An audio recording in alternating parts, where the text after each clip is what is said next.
peine. Et je suis véritablement inquiet, effectivement, de la boîte de Pandore que ça peut ouvrir. Et je ne suis pas le seul. Je vois la réaction de tous les constitutionnalistes ce matin qui, eux aussi, disent cela. Justement, Pierre Gardien, bonjour. Merci d'être avec nous. Vous Bonjour. êtes avocat en droit public. Est-ce qu'on peut comme ça décider, il faudra évidemment passer ce que disait Laurent Neumann par une révision de la Constitution, que le droit du sol ne s'applique plus au 101e département français?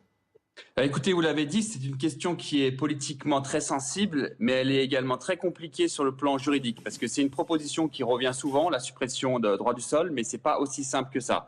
En l'état, ce principe, il est inscrit uniquement dans le Code civil, c'est l'article 21-7 du Code civil, donc on peut dire qu'il a la valeur d'une loi.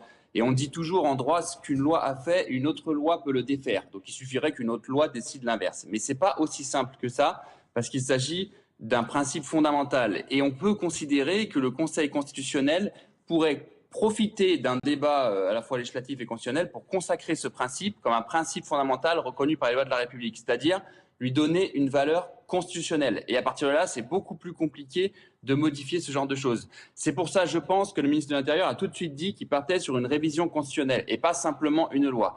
Mais révision constitutionnelle, c'est pas aussi simple que ça également. Il faut mettre en œuvre toute une procédure. Vous avez vu les débats autour de la constitutionnalisation de l'IVG. Ça prend longtemps. Alors, est-ce que finalement le gouvernement va profiter de cette révision à venir pour faire finalement deux sujets dans la révision, ou alors est-ce qu'il va lancer un nouveau projet de loi de révision constitutionnelle sur le sujet de la suppression du droit du sol? On va voir. En tout cas, le Conseil constitutionnel sera très attentif. Vous savez qu'il peut être saisi par plusieurs autorités, notamment des 60 députés et 60 sénateurs.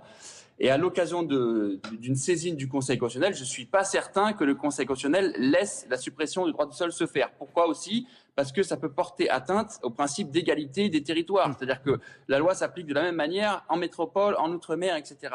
Et on ne peut pas prévoir normalement des régimes différenciés sur des sujets aussi essentiels de droits humains à Mayotte et en métropole. Donc, je pense que ça risque de bloquer au niveau du Conseil constitutionnel. En tout cas, il va y avoir des échanges d'arguments qui seront très, très intéressants à suivre là-dessus.